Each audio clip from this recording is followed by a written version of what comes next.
조용히 나가 내 모든 짐 내려놓고 주 십자가 사랑을 믿어 죄사함을 너 받으라. 주 예수께 조용히 나가 내 마음을 쏟아놓으라. 늘은 미리 보시는 주님 그 은혜를 베푸시리.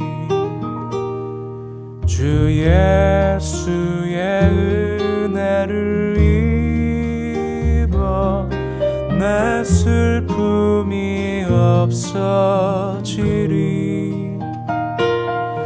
내 이웃을 늘 사랑하여 너 받은 것 거저주라. 주 예수께 조용히 나가 내 마음을 쏟아놓으라. 늘은 미리 보시는 주님 그 은혜를 베푸시리.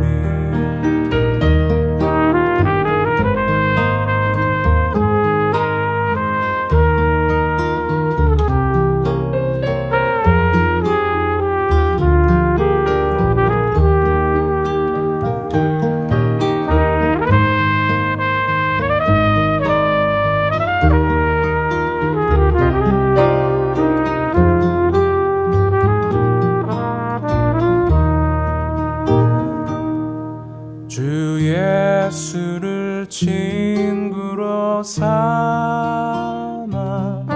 늘 내 옆에 모시어라. 그 영원한 생명 샘물에 내 마른 목 죽이어라.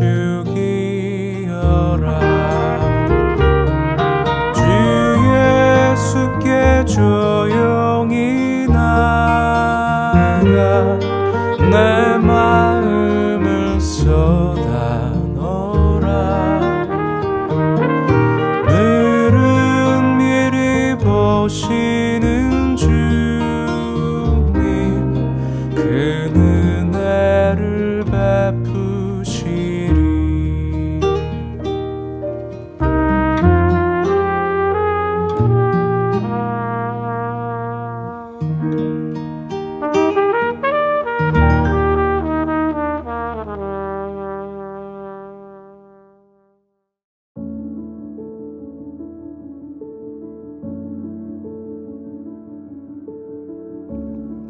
들에 있는 모든 지휘관과 그 부하들이 바벨론의 왕이 아히감의 아들 그다랴에게 그 땅을 맡기고 남녀와 유아와 바벨론으로 잡혀가지 아니한 빈민을 그에게 위임하였다 함을 듣고 그들 곧 느다냐의 아들 이스마엘과 가레아의 두 아들 요하난과 요나단과 다누메의 세 아들 스라야와 느도바 사람 에베의 아들들과 마가 사람의 아들 여사냐와 그들의 사람들이 미스바로 가서 그다랴에게 이르니 사반의 손자 아히감의 아들 그다랴가 그들과 그들의 사람들에게 맹세하며 이르되 너희는 갈대아 사람을 섬기기를 두려워하지 말고 이 땅에 살면서 바벨론의 왕을 섬기라. 그리하면 너희에게 유익하리라. 보라, 나는 미스바에 살면서 우리에게로 오는 갈대아 사람을 섬기리니 너희는 포도주와 여름 과일과 기름을 모아 그릇에 저장하고 너희가 얻은 성읍들에 살라 하니라. 모압과 암몬 자손 중과 에돔과 모든 지방에 있는 유다 사람도 바벨론의 왕이 유다에 사람을 남겨둔 것과 사반의 손자 아히감의 아들 그다랴를 그들을 위하여 세웠다함을 듣고 그 모든 유다 사람이 쫓겨났던 각처에서 돌아와 유다 땅 미스바에 사는 그다랴에게 이르러 포도주와 여름 과일을 심히 많이 모으니라. 가레아의 아들 요하난과 들에 있던 모든 군 지휘관들이 미스바에 사는 그다랴에게 이르러 그에게 이르되 암몬 자손의 왕 바알리스가 내 생명을 빼앗으려 하여 느다냐의 아들 이스마엘을 보낸 줄 네가 아느냐 하되 아히감의 아들 그다랴가 믿지 아니한지라. 가레아의 아들 요하난이 미스바에서 그다랴에게 비밀이 말하여 이르되 청하노니 내가 가서 사람이 모르게 느다냐의 아들 이스마엘을 죽이게 하라. 어찌하여 그가 내 생명을 빼앗게 하여 내게 모인 모든 유다 사람을 흩어지게 하며 유다의 남은 자로 멸망을 당하게 하랴 하니라. 그러나 아히감의 아들 그다랴가 가레아의 아들 요하난에게 이르되 내가 이 일을 행하지 말 것이니라. 내가 이스마엘에 대하여 한 말은 진정이 아니니라 하니라. 아멘. 안녕하세요. 말씀으로 여는 하루 양훈 목사입니다. 명절 연휴 잘 보내고 계시죠? 가정 간에 풍성하시고 또 몸과 마음이 평안한 그런 복된 한가위 되시기를 소원합니다. 또한 오늘 주신 말씀을 통해 하나님의 마음을 알고 또 살아내는 우리 모두 되기를 주님의 이름으로 간절히 축원합니다. 이스라엘은 지금 완전히 패망했습니다. 예루살렘 성전과 성벽이 무너졌고 백성과 왕은 처참한 죽음을 맞이했지요. 그리고 그 땅에 바벨론 느부갓네살 왕은 그다랴를 새로운 총독으로 세웁니다. 오늘 본문 9절 말씀을 보면 왜 바벨론이 그다랴를 총독으로 세운지 그 이유를 알 것 같습니다. 40장 9절입니다. 사반의 손자 아히감의 아들 그다랴가 그들과 그들의 사람들에게 맹세하여 이르되 너희는 갈대아 사람을 섬기기를 두려워하지 말고 이 땅에서 살면서 바벨론의 왕을 섬기라. 그리하면 너희에게 유익하리라. 뭐라 합니까? 바벨론을 섬기라. 그리하면 너희에게 유익하리라. 바벨론에게도 이 자신들에게 호의적이며 바벨론을 섬기라고 말하는 그다랴가 새로운 총독의 적임자라 생각했을 것입니다. 그런데 과연 그들이 생각하는 것처럼 그다랴는 바벨론을 좋아하는 친 바벨론주의자 그런 사람이었을까요? 권력의 빌부터 자신의 안위만을 생각하여서 바벨론을 섬기라 그러한 말을 했을까요? 아니요. 그렇지 않습니다. 바벨론을 섬기라 그리하면 너희가 유익하리라. 그가 했던 이 말은 그다랴가 처음 한 말이 아니었습니다. 이 이스라엘이 패망하기 전부터 예레미야 선지자가 수도 없이 백성들과 왕을 향해 외쳤던 하나님의 음성이었습니다. 그리고 그다랴는 그 음성에 순종하며 줄곧 따랐던 것이지요. 하나님의 뜻을 이루고자 했던 것입니다. 그런데 그다랴의 저 발언이 정치적인 목적이 아니었다는 것을 어떻게 장담할 수 있을까요? 제가 그다랴에 대해 이렇게 말할 수 있는 이유는 성경이 그다랴를 소개할 때 사반의 손자 아히감의 아들이라고 말하기 때문입니다. 그의 할아버지 사반이 누구였습니까? 그는 요시야 왕의 종교개혁 당시 중대한 공헌을 했던 서기관이었습니다. 그의 아버지 아히감은 또한 어땠을까요? 예레미야 26장 24절 그 말씀을 보면 사반의 아들 아히감의 손이 예레미야를 도와주어 그를 백성의 손에 내어주지 아니하여 죽이지 못하게 하니라. 그렇습니다. 그라냐의 아버지 아히감은 여호야김 왕의 횡포로 죽음의 위기에 처했던 이 예레미야를 구해주었던 그런 인물이었죠. 그래서 바로 어제 본문 마지막 절에 포로로 끌려갔던 이 예레미야가 미스바의 이 그다랴를 믿고 그에게로 와서 머물게 되었다 기록하고 있죠. 그다랴는 할아버지와 아버지의 믿음을 보고 자라왔으며 지금도 그 믿음으로 하나님의 말씀에 순종하여 허물어진 이스라엘을 다시 세우고자 한 것입니다. 지금은 바벨론의 왕을 섬기라 하나님께서 반드시 회복시키신다 하셨으니 지금은 이것이 우리에게 유익하다 선언하는 것입니다. 그다랴 그가 어떤 자인지 알기에 그가 유대 총독이 되었다는 소식을 듣고 수많은 사람들이 돌아오기 시작합니다. 그의 믿음의 마음을 보고 또 들에 있던 패잔병들, 남녀와 유아, 빈민들이 다시 미스바로 모이는 것입니다. 그리고 그렇게 말씀의 순종함에 의해 모든 것이 무너진 그 땅에도 우리 하나님께서 은혜를 주십니다.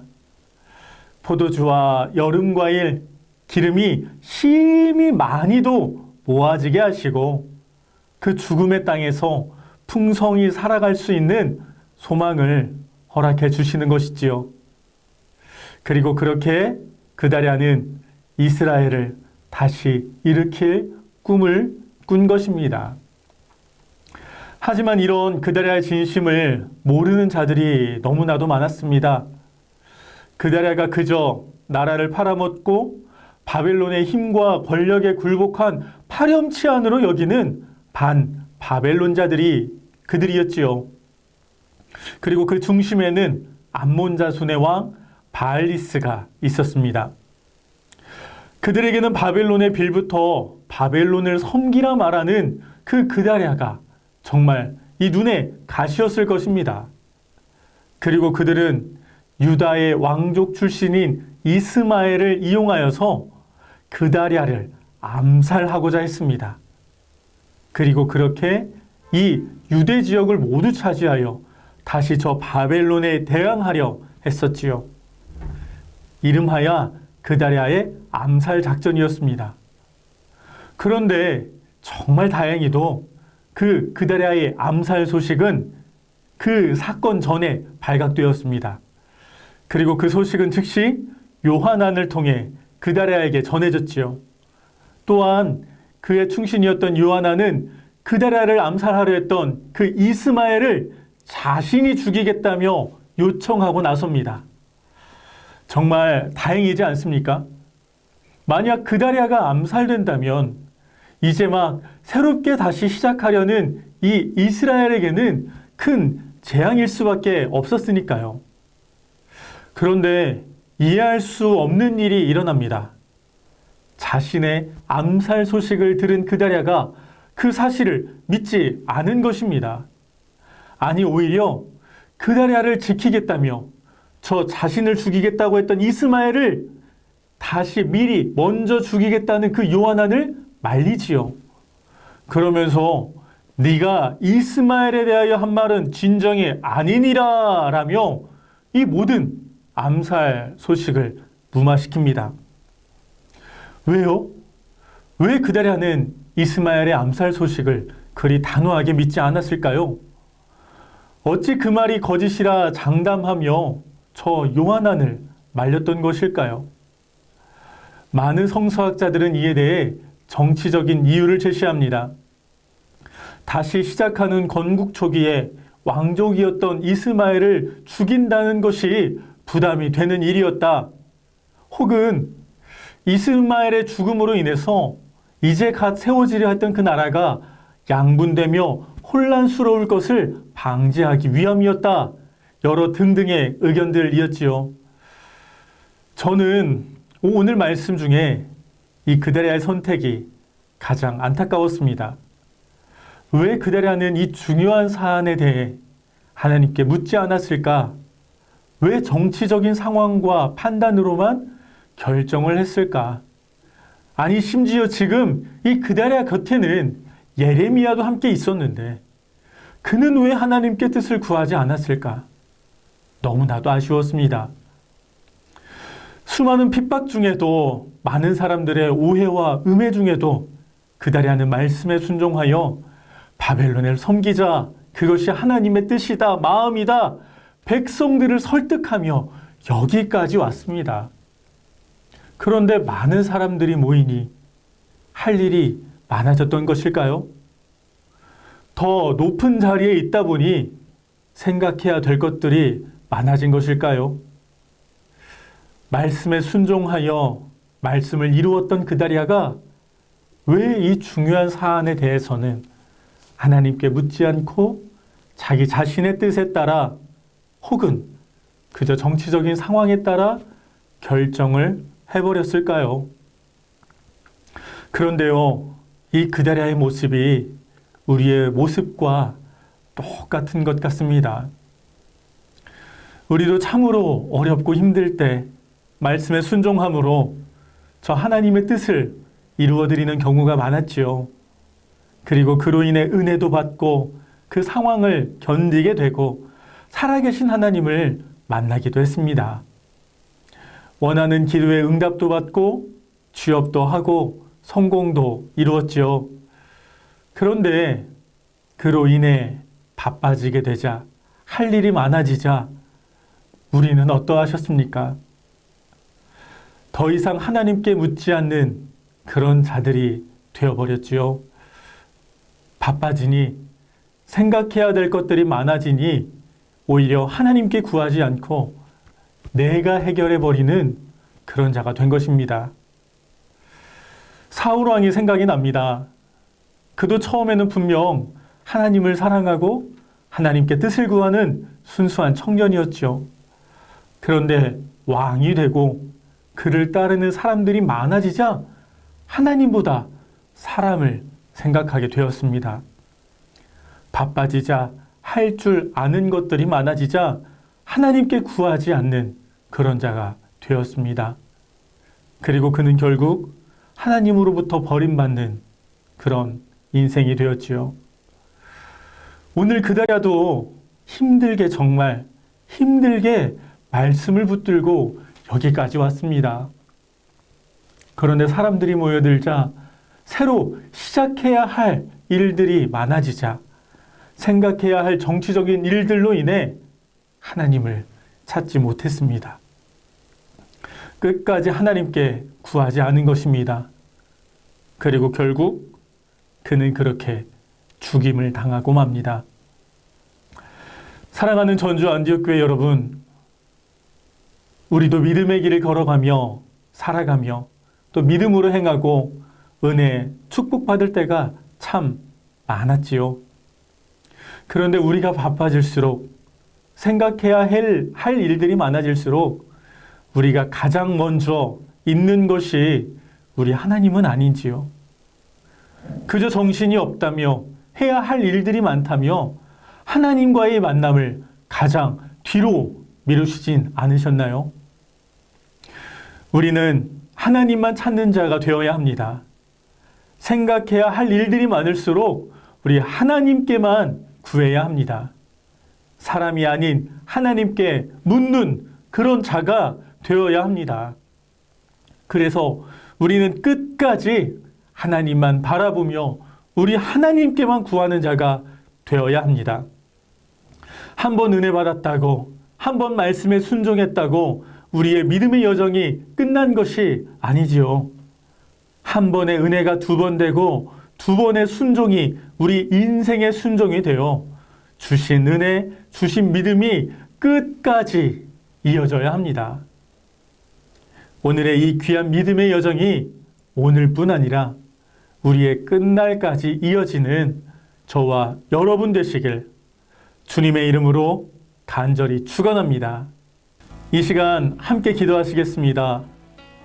더 중요한 일을 할 때, 더 많이 바쁠 때일수록 더욱 하나님만 의지하고 하나님께 묻고 하나님의 뜻대로 살아가는 우리가 되게 하여 주옵소서.